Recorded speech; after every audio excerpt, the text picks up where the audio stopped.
Would everybody please stand?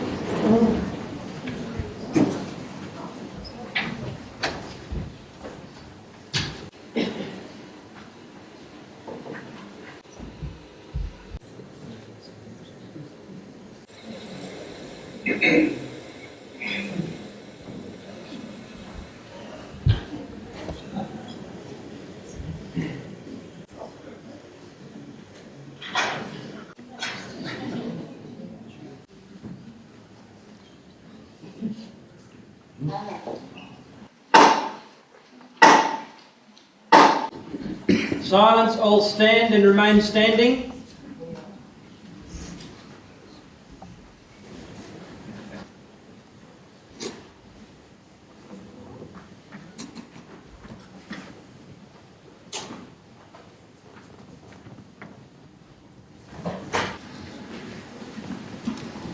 All persons having any business before this Honourable Supreme Court of the Northern Territory now draw nigh and give your attendance, and you shall be heard.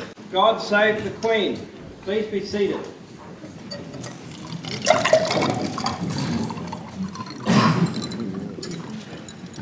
Your Honour, the Administrator of the Northern Territory, Mr John Hardy and Mrs Hardy, Chief Justice of the High Court of Australia, Chief Justice French, fellow judges of the court, former Chief Justices of the court, Ash and Martin, former judges of the court, Angel and Thomas, judges of the local court, Solicitor General Brownhill, who is representing the Attorney General, the Speaker of the Legislative Assembly, Ms Kezia Purick, Shadow Attorney General Ms Lynn Walker, the President of the Northern Territory Bar Association, Mr Benno Lachlan, the President of the Law Society of the Northern Territory, Mr Andrew Liveris, Solicitor... Taz Liveris, my apology. That's his father. You became an architect for the moment. Solicitor General for the ACT, Mr Garrison, Solicitor General for Queensland, Mr Dunning, Solicitor General for Tasmania, Mr Farrell, Solicitor General for Victoria, Mr Nile, the President of the Bar Association of South Australia, Mr Andrew Harris, members of the Bar and of the legal profession, ladies and gentlemen, a warm welcome to you all on this happy occasion when we formally welcome Chief Justice Grant as the 7th Chief Justice of the Supreme Court of the Northern Territory. His Honour, Chief Justice Grant's appointment has been received with much enthusiasm and warmth by all of the judges of the Supreme Court. As His Honour is homegrown, we're all very proud of his appointment.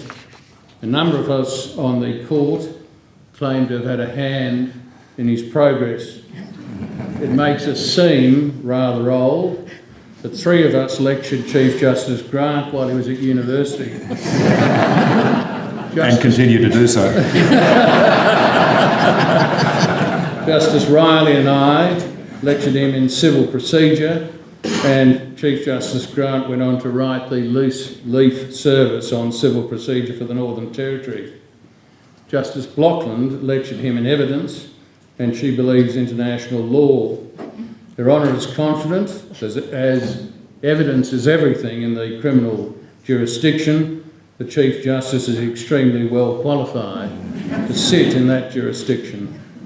Also, Chief Justice Grant has had the benefit of being my junior counsel on 1 or 2 occasions when I was at the bar, and Justice Hiley's instructing solicitor. Otherwise, he's unspoiled. While we've been on the court, we've all had the opportunity to see His Honour become an outstanding advocate. As His Honour was born in the Northern Territory, he has a deep understanding and appreciation of the history and the people of the Northern Territory and their great diversity, which is one of the best features of the Northern Territory. His Honour has all of the qualities to be an outstanding Chief Justice. In the last paragraph of his book on the history of the Supreme Court of the Northern Territory, the Honourable Dean Mildren QC, who was then a judge of the Supreme Court, wrote, "Finally, it may be surprising to realise that although the court has been in existence for a century, and there were judges of the Northern Territory for 25 years before that, there's never been a Territory-born judge. The closest we have come is having two judges who spent some of their childhood in the Territory, and one judge whose mother was born in Darwin. Not that long ago, the first Territory-born barrister took silk, and we are still waiting for the second. I hope that too will change." That has now happened. On behalf of the members of the Court, I warmly welcome Your Honour as the 7th Chief Justice, and we wish you well for the future. Chief Justice, do you present your commission? Your Honours, I present my commission as Chief Justice of this Honourable Court. I took the prescribed oath before His Honour the Administrator on Tuesday, 5 July 2016. Thank you. Master, would you please read the commission? Commission to the Honourable Michael Patrick Grant. Know ye that, reposing full trust and confidence in your loyalty, learning, integrity and ability, I, John Lawrence Hardy, Administrator of the Northern Territory of Australia, acting with the advice of the Executive Council under Section 32, subsection 1 of the Supreme Court Act, do by this my commission appoint you, Michael Patrick Grant, to be the Chief Justice of the Supreme Court of the Northern Territory of Australia, from and including the 5th day of July in the year 2016, to have, hold, exercise and enjoy the said office under and subject to the provisions of the Supreme Court Act, as amended from time to time, with all rights, powers, privileges, advantages and jurisdiction thereto belonging or appertaining. Thank you, Master. Solicitor General Brownhill. May it please the Court, I acknowledge the Larrakia peoples as the traditional owners of this land. On behalf of the Attorney-General, I congratulate Your Honour the Chief Justice on your appointment as the Chief Justice of the Supreme Court of the Northern Territory. The Attorney deeply regrets that his ministerial responsibilities have rendered him unavailable to attend and speak himself on this occasion. I've also been asked to convey the regret of the Attorney-General for the Commonwealth that he's unable to be here. By this appointment, as Your Honour Justice Southwood recognised, Your Honour continues an ongoing theme in Your Honour's professional life, becoming the first Territory-born person appointed as a judge of this court, and also, obviously, the first Territory-born Chief Justice. Your Honour was born at the Old Darwin Hospital and spent the first 5 years of your life in Pine Creek. Your Honour then returned to Darwin, where Your Honour attended primary school, and Your Honour attended St Joseph's College in Sydney for your secondary schooling, returning to the Territory during holidays. After completing Year 12, Your Honour spent some time travelling and working, and at the end of 1985 took a job as a clerk in the then Department of Law. Shortly thereafter, the University of Queensland joined with the University College of the Northern Territory to offer a Bachelor of Laws degree. Your Honour enrolled, being one of the first batch of students to study law in the Northern Territory. Your Honour combined full-time work at the department with full-time study, and Your Honour ultimately completed your degree with first-class honours in 1991, thanks no doubt to the assistance of Their Honours who lectured Your Honour in the subjects referred to. During that period, Your Honour's studies were placed on hold for an 8-month secondment to the law firm Freehills in Sydney, which had been engaged by the Northern Territory Government to act in defending a very large claim in the federal court.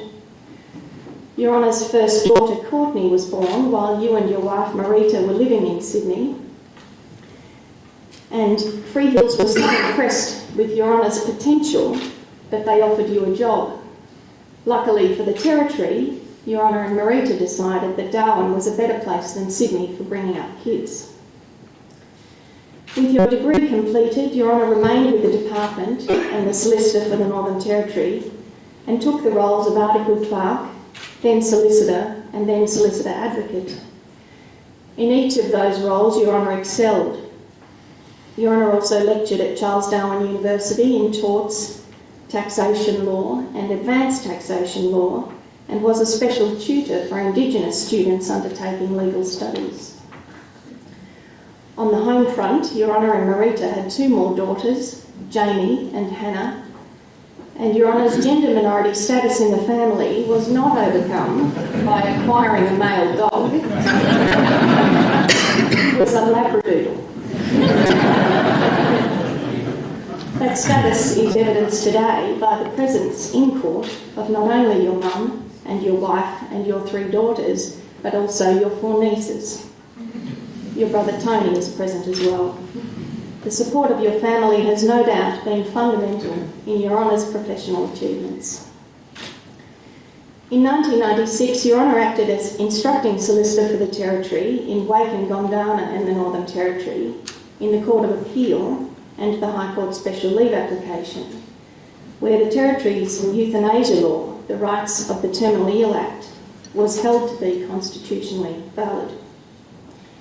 In 1997 to 98, Your Honour was also Instructor for the Territory in Winbine and Marshall in the Court of Appeal and the High Court Special Leave Application, involving a constitutional challenge to the Territory's mandatory sentencing legislation. These were seminal decisions about the Territory's capacity to make laws in the exercise of the powers conferred by the Northern Territory Self-Government Act. In 1998, Your Honour was appointed as the Director of Litigation in the Attorney-General's Department. Your Honour was called to the bar in 1999 and joined William Foster Chambers. Your Honour's stellar skills and reputation as an advocate ensured that from the outset, Your Honour had a successful and ridiculously busy practice, where back-to-back trials and working all hours were commonplace. That reputation only grew as Your Honour practiced in a broad range of civil matters, notably constitutional law, property law, administrative law, medical and professional negligence and personal injuries. In 2006, Your Honour took silk and became the first Territory-born Queen's Counsel. Your Honour also has the distinction of being the last Territory appointment as Queen's Counsel appointed by the Administrator. Silks thereafter were and are, of course, appointed as Senior Counsel in the Northern Territory by the Chief Justice of this Court, a function now part of Your Honour's domain. In 2007, Your Honour was appointed as the Solicitor General for the Northern Territory and so became the first Territory-born Solicitor General. Your Honour's first appearance before the full bench of the High Court in that role was in Gypsy Jokers Motorcycle Club and the Commissioner of Police. The case concerned a cable challenge to Western Australian law permitting the Police Commissioner to put before the court confidential information which would not be disclosed to any other party. Your Honour's greatest challenge in the case was deciding what to say as the most junior and therefore last heard Solicitor General amongst the 6 SGs intervening in the matter. Last did not mean least, as Your Honour was engaged in somewhat rigorous debate by Justices Kirby and Kiefel, but Your Honour's performance clearly confirmed Your Honour as the perfect choice for the Solicitor General position. In the role over the past 9 years, Your Honour has represented and advised 6 different Attorneys General, the Cabinet Office, the Legislative Assembly, Ministers and other members, and all manner of statutory office holders, departments and agencies. Of the past 4 years, the Attorney General wished me to convey his great appreciation for Your Honour's advice to him, which he likened to a beacon in the dark, lighting a path so as to avoid the shoals and reefs that had to be navigated in his role as attorney. He also said that to call Your Honour's knowledge of the law encyclopedic would be to overstate the merit of encyclopedias. In In 2009, Your Honour appeared for the Attorney-General intervening in the High Court matter of Warragul and the Commonwealth. Your Honour successfully argued, over submissions to the contrary by the Commonwealth, that the constitutional guarantee of just terms in Section 5131 applies to acquisitions of property from persons in the Northern Territory affected by laws passed by the Commonwealth pursuant to the Territory's power in Section 122 of the Constitution. This decision overturned High Court authority from 1969 and took a decisive step along the path towards integrating Section 122 territories, such as the Northern Territory, within the freedoms and guarantees arising under the other provisions of the Constitution. It is an important instalment in the Territory's legal and constitutional development. Your Honour has held many other appointments in the course of your legal career, including Member of the Legal Practitioners Admission Board, Statutory Supervisor of the NT Legal Profession, Member of the Australian Rugby Union National Judicial Committee, Member of the NT Rugby Union Judiciary, President of the Health Professional Review Tribunal and its predecessor, Chairperson of the Police Disciplinary Appeal Board, and a member of the NT Bar Council. And now Your Honour is appointed as the Chief Justice of this court. The appointment has received nothing but acclaim amongst the legal profession and approval and pride amongst the general community, as such a crucial role is filled by a true local. There is overwhelming confidence that Your Honour will discharge your new functions in the same outstanding manner and refined style with which you've performed all of your professional roles to date. Expectations of what you will achieve in this role are very high. Your Honour is expected to tackle all manner of things. One which has been recently suggested is the question whether Council should continue to wear wigs in criminal jurisdiction.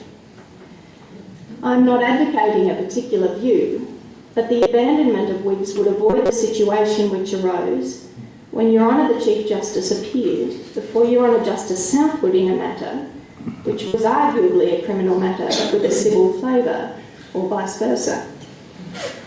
Your Honour the Chief Justice was at the bar table bewigged, but Your Honour Justice Southwood came onto the bench wigless.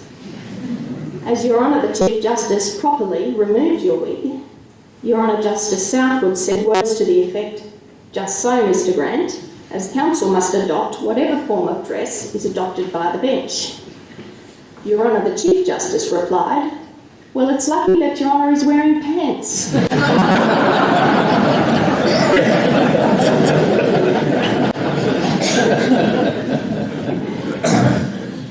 However Your Honour the Chief Justice might respond to the debate about wigs, I'm confident you will not have to resolve any proposal to do away with pants in court. On a personal note, it has been my privilege to act as Your Honour's junior from time to time over the past 9 years. Like many others amongst the legal profession, many things I know about the practice of law I learnt from you. I'm grateful for Your Honour's forbearance, generosity and leadership. Your Honour has led the bar and the broader profession for many years. It's only proper that Your Honour now lead the Territory's highest court as its Chief Justice. May it please the Court. Thank you, Ms Brownhill. I also congratulate you on your appointment. It too is well deserved. Mr O'Loughlin. I rise to address the Court on behalf of the barristers in this jurisdiction. It is a pleasure to speak for the Bar today, as Your Honour's appointment has been universally welcomed. Donna Dreer, the long-ago head of litigation at the Department of Law, would be proud that one of her articled clerks has been appointed to the position of Chief Justice of the Supreme Court of the Northern Territory. She had many star candidates back in the early 1990s, but if she had been asked to guess who of them would reach this position, she would need only one guess. Even before Your Honour joined the Bar, Your Honour had a reputation as a solicitor advocate with considerable skills. Your Honour's knowledge of the law, both in breadth and depth, was impressive then and has only increased over time. Your Honour also has an important, but sometimes overlooked skill, good judgment, knowing when to run a matter or argument and knowing when not to. Your Honour has a formidable memory that appeared to store hundreds of facts in a particular proceeding that could be retrieved at will. This was coupled with an enviable long-term memory where complex legal principles, seemingly learnt once, catalogued, can be later deployed as needed. And on top of that, Your Honour was not only courteous with opponents, but quite often willing to inject humour into an otherwise dry atmosphere. When a solicitor announces that they are making the leap of faith to join the bar, the first reaction from practitioners is often interesting. I wonder how he or she will go. When Your Honour stated this intention in 1999, the reaction was more like, how far will he go? On joining the bar, Your Honour was immediately swamped with work, and there are probably a number of solicitors here right now thinking, I gave him his first brief. Your Honour accepted briefs from plaintiffs, defendants, insurers, workers in jurisdictions including the local court, work health court, coroner's court and this Supreme Court. In the era before electronic diaries, Your Honour once complained that Chambers colleagues might be noticing in the Chambers paper diary when Your Honour had been double booked, and then seeking to use that information to their advantage in settlement negotiations. It was an imagined defence, but from then on, access to the diary was restricted.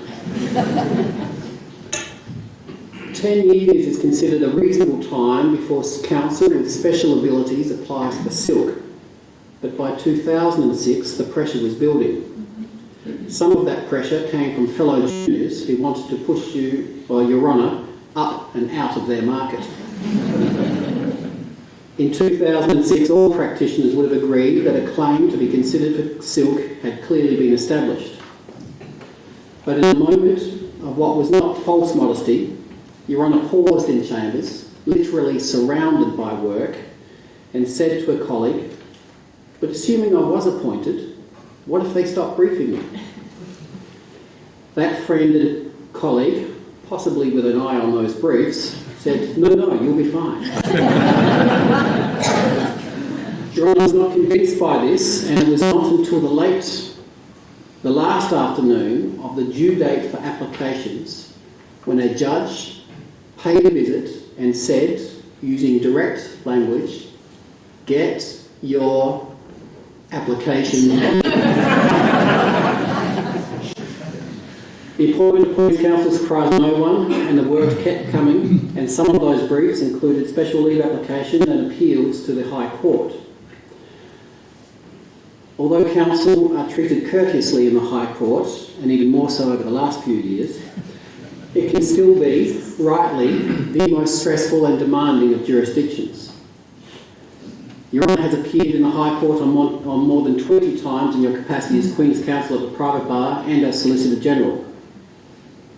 Your Honour's exceptional skills were evident even at this highest level and when appearing against some of the most talented counsel in the country. On one occasion in 2012, Your Honour had to overcome a profound personal conflict by joining other Solicitors General in successfully resisting the challenge by big tobacco companies in the Commonwealth's plain packaging legislation. The scene in Court 1 of the High Court was impressive. 2 bar tables stretched the width of the courtroom. They were populated with a range of the country's foremost silks and most overworked juniors. The public galleries were packed with interested onlookers and bewildered children on school trips. As was the convention in the High Court, counsel were robed according to requirements of their respective jurisdictions. Some wore wigs, but those from the Northern Territory did not. Following an adjournment, and just before the judges returned, the usually stern court crier approached Your Honour. Unusually, he was giggling. He then related the conversation he had with some inquisitive members of the public in the gallery regarding the differences in the costumes of the various counsel. he said that they generally discussed whose outfits looked best. Although there was some disagreement about the robes, there was general consensus about one thing: Your Honour's wig was the best.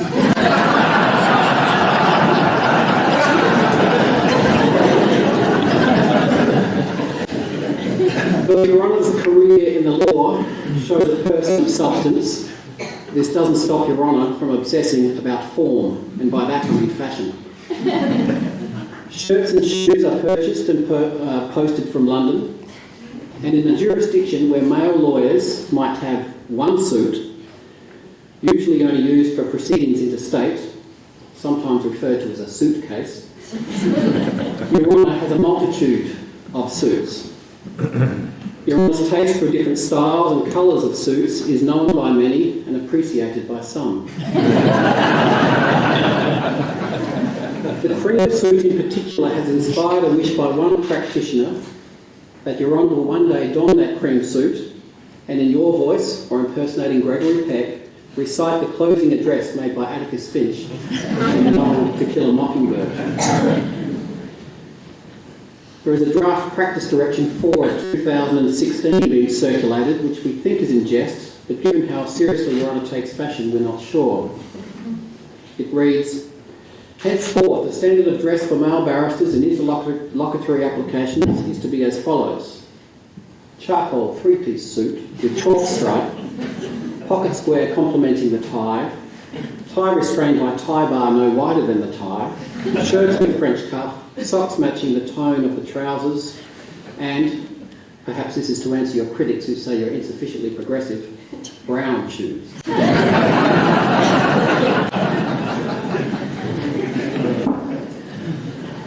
Council would be wise to take note of this interest of Your Honour, and there are a couple of gestures which should also be noted by Council. One gesture is spanning the hand over the width of Your Honour's glasses. It might just mean you're adjusting your glasses, but sometimes some suspect it means I'm tired of looking at you. Another trait should definitely worry Council. If Your Honour is disapproving of a point, the speaker will sometimes hear a faint, low-pitched grumble. Think Marge Simpson, but deeper. If Council hears this sound, it will mean I'm tired of hearing this point, please move on.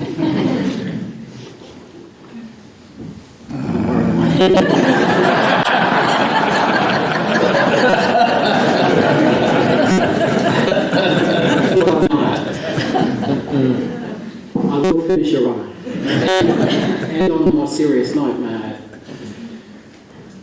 We, the bar, are sure Your Honour has all the traits, the well-known traits that make a good judge: knowledge of the law, sound judgment, courtesy and industry. The necessary attributes of a Chief Justice are less known and rarely discussed. But in the recent set of unfortunate circumstances in another jurisdiction, a learned commentator said this: the Chief Justice is the leader of one of the 3 branches of government, a branch which keeps a check upon the legislature and the executive, which may have to decide controversies between a citizen and the executive government. There can, in the nature of things, only be less than a handful of truly qualified candidates for the position of leader of one of the 3 arms of government. He added, the position of Chief Justice requires a lawyer of long experience at the peak of the profession, who commands the general respect of his or her peers and of the wider profession, and, very importantly, who has the respect of the judges of the Supreme Court itself. Very few men or women could claim to have any of these qualities, let alone all of them. End quote. These are high standards indeed, and with Your Honour's appointment as Chief Justice of the Supreme Court of the Northern Territory, they have been more than met. May it please the Court. Thank you, Mr. O'Loughlin. Mr. Liveris. May it please the Court. I acknowledge the Larrakia peoples as the traditional owners of the land on which this Court sits. I pay my respects to elders past and present and to emerging community leaders. The legal profession of the Northern Territory is extremely proud to welcome Your Honour Chief Justice Grant as the Senior Judge of this Honourable Court. Your Honour is one of our finest and is well known for your work ethic, your intellectual acumen and your command of the courtroom. Your Honour is also one of our own, and your appointment continues the wonderful trend of local lawyers being appointed to judicial office. A former Law Society president, the late great Ian Morris, had a nickname for everyone, and he affectionately referred to Your Honour as the Pope or Il Papa, because he reckoned it was more difficult to get an audience with Your Honour than it was with the Holy Father himself. He was right about that, but it could equally have been because of Your Honour's kind of papal infallibility or your apparent power to call upon divine intervention from time to time. Another former Law Society president and one of Your Honour's regular instructors, P. Chong, talks about a Supreme Court case in 2001 where Your Honour's advice was that she should stop briefing you in losers. Your Honour was 5 years off taking silk at the time and your opponent was interstate senior counsel. In your characteristic way, Your Honour worked a difficult argument with strategy and effect and went on to persuade the court to find in your favour. Your Honour has had an important relationship with the Law Society, and I thank Your Honour for the time and expertise that you have given the Law Society in various capacities. Your Honour was the NT Bar Association representative on the Council in 2002, and since 2007 Your Honour has been the statutory supervisor of the legal profession under the Legal Profession Act. The Office of the Statutory Supervisor was only established in 2007. The purpose was to transfer the responsibility to monitor and review certain actions of the Law Society away from the Attorney-General and to the Statutory Supervisor. This was a fundamental shift in legal profession regulation, and in the early discussions about the proposed reforms, the profession was concerned about who the Statutory Supervisor should be. An eminent member of the Independent Bar came up with the idea that the Legal Profession Act should appoint the Solicitor General as the Statutory Supervisor. I'm not sure whether it was a carefully planned coincidence or whether it was divine intervention, but Your Honour became the Solicitor General not long after you successfully made that submission and has been the Statutory Supervisor ever since. One of the important duties that is not written into the legislation, but one which Your Honour has carried out for the Law Society during times of need, is Chairman of Selectors of the President's 11 cricket team in the annual turf warfare against the Chief Justice's 11. This role further showcased Your Honour as a tactician and a strategist, not to mention your considerable competitive streak. Your Honour has been such an integral part of the profession's pursuit of the silverware over the years, it is difficult and a bit painful to think of Your Honour now leading the charge for the old rival. The President's 11 will miss Your Honour, although with bragging rights at stake, I don't expect there to be much room for sentimentality come Law Week next year. Your Honour is well published. As Justice Southwood said earlier, for many years, Your Honour has been the General Editor of Grant on Civil Procedure. That loose-leaf publication is a comprehensive commentary on the rules and procedures that apply in the local court and the Supreme Court. It is a much-valued resource for Territory lawyers, and we thank you for your contribution to it. Your Honour has an earlier and lesser-known publication, Grant on Apologies. It was published by William Foster Chambers as a bit of a satirical tribute to the times that Your Honour was briefed to issue a mea culpa or two in this court for high-profile clients. The catchy title is printed in gold on the black hardcover, but the book is notorious because the pages are completely blank. It was published in a limited release of 2, and the only copy that can be accounted for sits on a bookshelf in Chambers. Recently, one of Your Honour's regular juniors stumbled across the book and as they curiously flicked through the clean, empty pages, was overheard to exclaim, "That'd be right. Grant doesn't apologise for anything." I'll move on. In 2014, Your Honour was a member of the panel of 3 that was commissioned by the government to conduct a review of the processes for the appointment of judicial officers in the Northern Territory. The review had significant consequences, including the adoption of a protocol for the appointment of judicial officers. The protocol is underpinned by concepts of openness and transparency, and the legal profession acknowledges Your Honour's involvement in that landmark review and the long-term positive legacy that the protocol will have on enhancing public confidence in the judiciary. Again, I'm not sure whether it was a carefully planned coincidence or whether it was divine intervention, but as it has turned out, Your Honour is the first appointment to this court to be made under the very protocol that you were responsible for.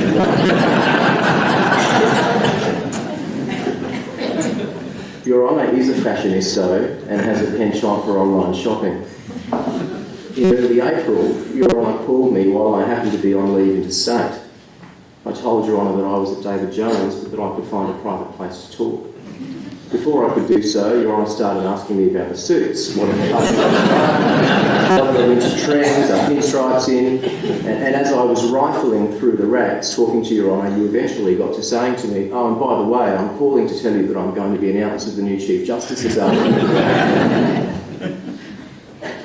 As soon as that announcement was made, there was popular acclaim within the legal profession because Your Honour has all of the high qualities that are required of the head of jurisdiction, and you take office with the support and confidence of the legal profession. The historical significance of Your Honour's achievements as a law student, a practitioner, Queen's Counsel and now Chief Justice are to be celebrated. In a broad sense, the chapters of Your Honour's career signify important steps in the maturing of the legal profession and the courts in the Northern Territory, as they each become increasingly reflective of the community they serve. On behalf of the legal profession of the Northern Territory, it is my great pleasure to welcome Your Honour as our Chief Justice and to wish you well in your years of service ahead. May it please the Court. Thank you, Mr. Liveris. Chief Justice, would you like to respond? Your Honour the Administrator, ladies and gentlemen, I thank you for the honour you do me by your attendance here today and by the warmth of your welcome. Although I know it's tradition on these occasions, I'm dreadfully embarrassed by the over-exaggeration of my qualities in the welcome speeches and the very diplomatic omission of any mention of my failings. Madam Solicitor, we have had a long and close working relationship, and I'm extremely gratified that you've been able to address the Court on this occasion in your new role as Solicitor General. Your appointment is a tribute to you personally and a boon to the office. Mr. O'Loughlin, I'm grateful for your kind words. You've been a close associate since I moved from Crown practice to the private bar some 18 years ago now. You welcomed me to William Forster Chambers and helped make my time there a very enjoyable experience from the outset, as you have done for so many others since. I'm also so very pleased that you've been able to deploy my personal idiosyncrasies for their comedic value here today. I will make sure I thank you much more robustly for that.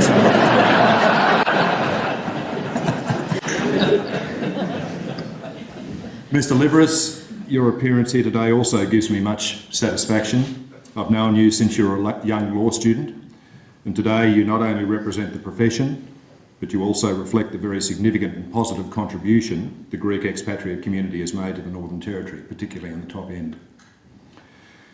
In this role, I follow a Chief Justice who has given great service over many years to the Northern Territory, and not just on this court. Justice Riley was sworn in as an additional judge of this court this morning, and we're pleased that service will continue. That I'm following Justice Riley into this role is broadly representative of our professional relationship over the years. I started working at the then Crown Solicitor's Office at about the same time Justice Riley left practice as a solicitor and went to the private bar. I then joined the private bar on the very same day that Justice Riley left to take appointment to this court. And then on Monday this week, Justice Riley's term as Chief Justice concluded as mine commenced.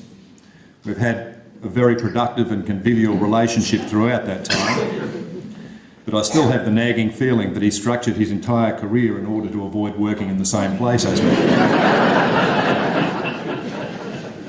Whatever his career motivations may have been, Chief Justice Riley has left behind a strong, happy and united court, and that is a legacy I will strive to continue.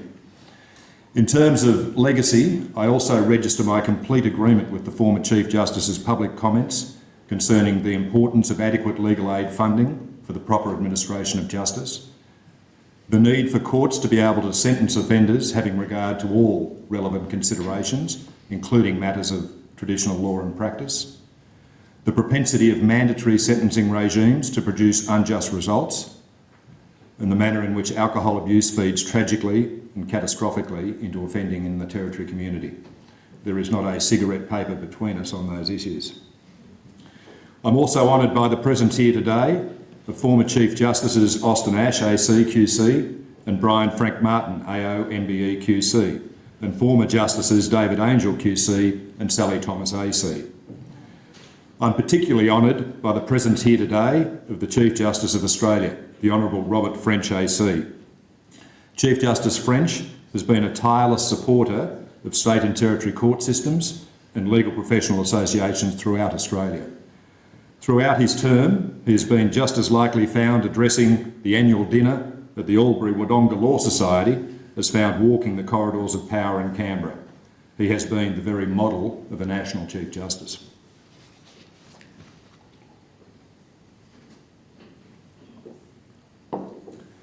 During a trip here some years ago to address the Bar Association, Chief Justice French also displayed a rather esoteric knowledge of the robust dealings in the early days of the Northern Territory legal profession. He reminded us in very amusing terms that in the 1920s, Ross Mallum distinguished himself as probably the only practitioner in Australian legal history to be suspended from practice for misconduct and then appointed as a judge of the Supreme Court shortly thereafter. He also reminded us that in 1926, another practitioner called Bateman set the formidable record of being struck off within 4 days of his admission. But the Chief Justice was kind enough to observe in conclusion that things seem to have improved a bit since then. It is true that following its separation from South Australia in 1911, the Territory community quickly demonstrated its unique character. In December 1918, the administrator was chased out of town for refusing to unload the Christmas beer ration.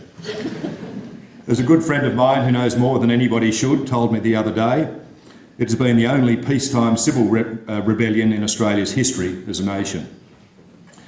After that, the leader of the rebellion was briefly jailed for refusing to pay taxes and then almost died of dehydration attempting to ride his motorcycle from Darwin to Adelaide. Keen to reward such rare talent, the people of the Territory elected him as the inaugural member for the Northern Territory in the Australian House of Representatives. Rather intriguingly, his name was H.G. Nelson.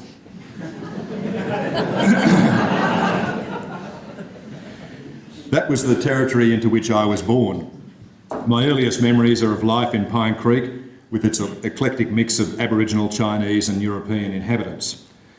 It was the place in which Xavier Herbert worked as a fettler in the 1920s and later described so colourfully in his novel Capricornia. I always felt comfortable in and part of this community, and I remain so today. The Territory and its institutions have developed at some pace since then. Of course, the most significant development was the grant of self-government in 1978. And on that grant, the Territory became a separate body politic and took its place alongside the states. Just as in the Commonwealth and state context, the Territory enjoys strong parliamentary, executive and judicial institutions. And the people of the Territory should take pride in their institutions. As many before me have observed, courts and judicial independence exist to serve the people, not the other way round. They protect and promote the system of values to which we subscribe as a community, and we have been well served in that respect by our judiciary. The transition from feudalism to liberal democracy released us from despotism. And one of the fundamental planks of that evolution was the development of an independent judiciary to stand between the citizen and what would otherwise be the untrammelled power of the state. As has been observed before, nobody can truly appreciate just how important an independent judiciary is until the tax commissioner comes after you claiming you owe $100,000 when you don't think you do, or until you're arrested and prosecuted for something that you didn't do.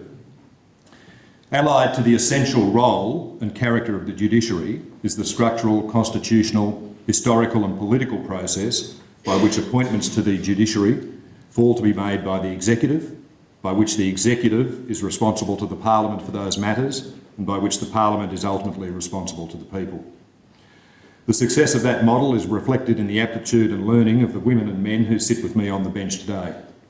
I've worked with all my fellow judges in various capacities over many years. On the basis of those dealings, I have the utmost respect for them and a clear certainty of their dedication to the task and of their continuing ability to serve the people of the Territory well.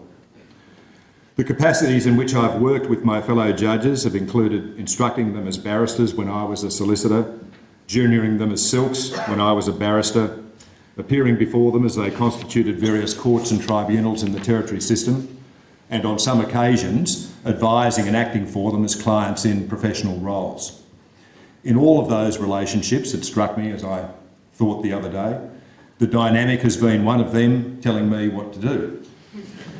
And if the last 3 days are anything to go by, it appears that is a dynamic which will thankfully continue.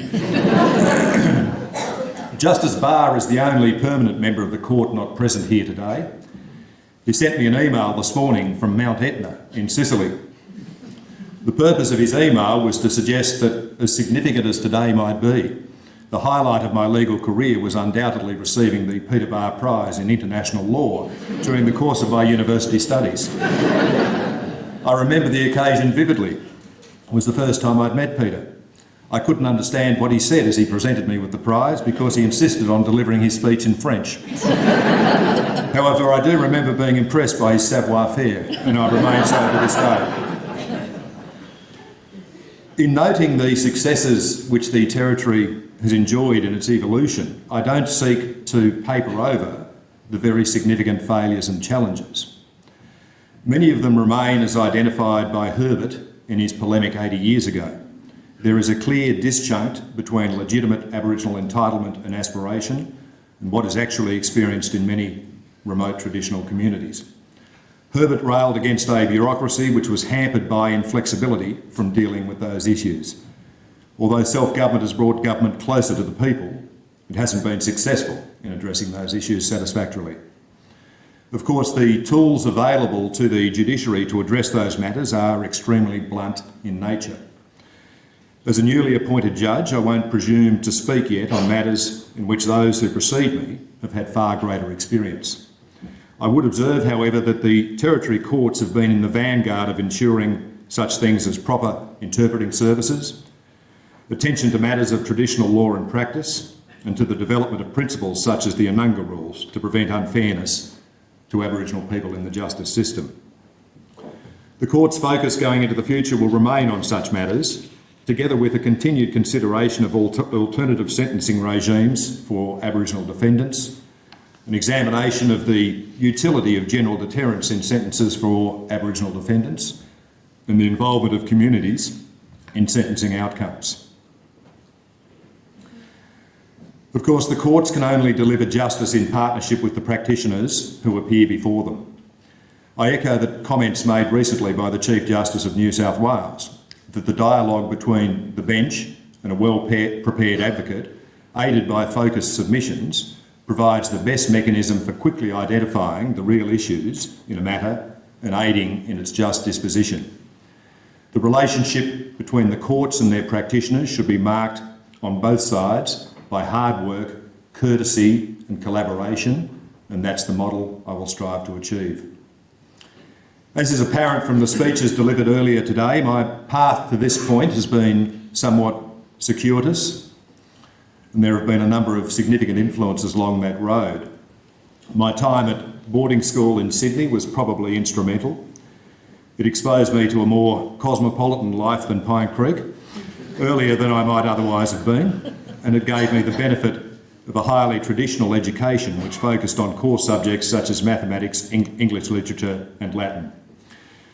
It was also a place in which I made enduring friendships, and I'm both gratified and honoured that 3 of those friends have been able to attend today from far distant places. 2 of them were the other members with me on the school debating team. They were far more accomplished public speakers and critical thinkers than me, but both chose paths other than in the law.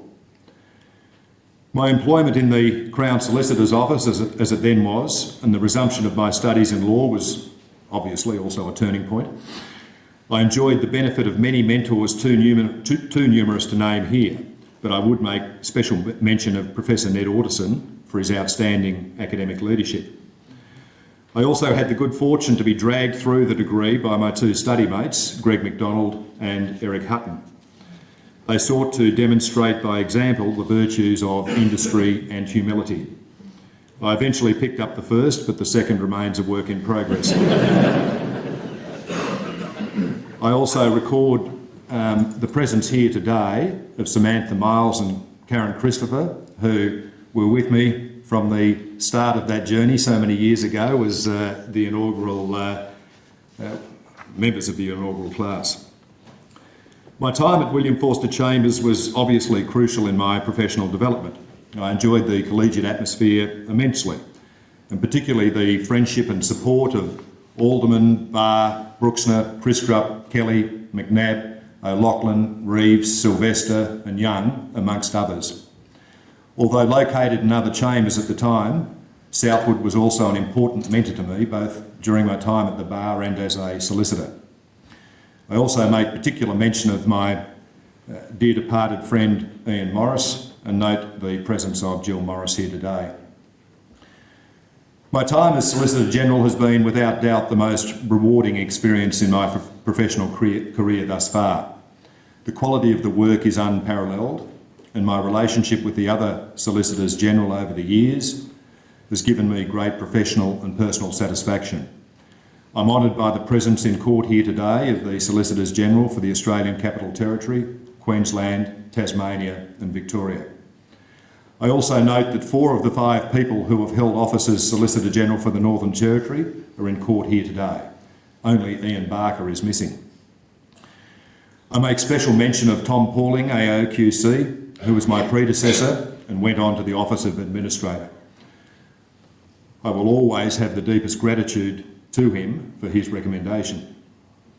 I was also fortunate to have 2 strong, hard-working and competent attorneys for most of my tenure as Solicitor General, first in Delia Laurie and more recently in John Elferink. Although they didn't always follow my advice, I'm grateful to them for always giving it appropriate consideration.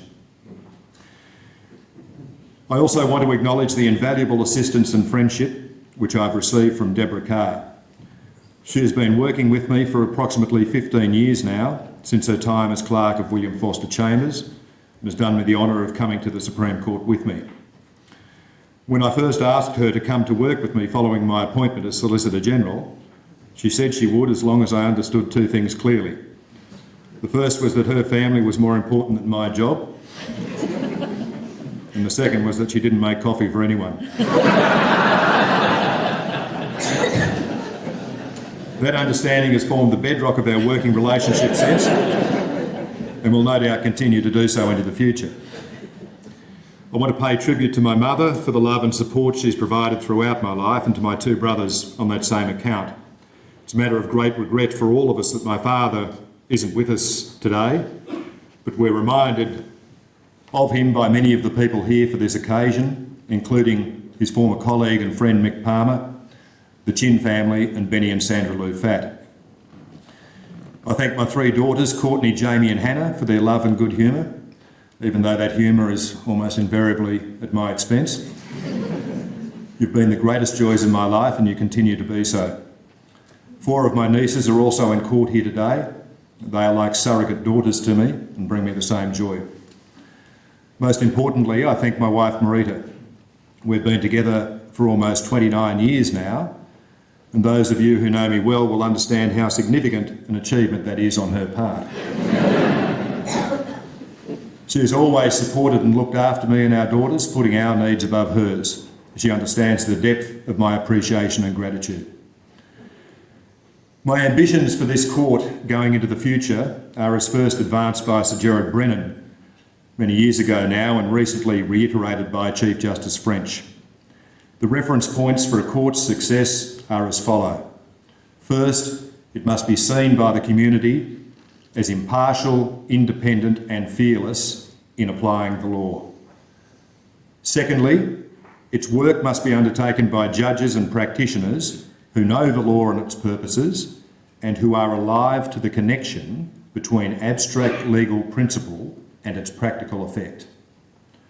Thirdly, The court must accept and observe the limitations on judicial power, and within those limitations develop or assist in developing the law to answer the needs of society as they present from time to time. Finally, the court must, within the limits of its resources, be reasonably accessible to those who have a genuine need for its remedies. I'm grateful for the opportunity to serve on this court, and I thank all present for doing the court and me the honour of being here today. The judges of the court invite you to join us for refreshments in the foyer directly after the ceremony. And would you please now adjourn the court? Silence, all stand. This Honourable Court of the Northern Territory now stands adjourned.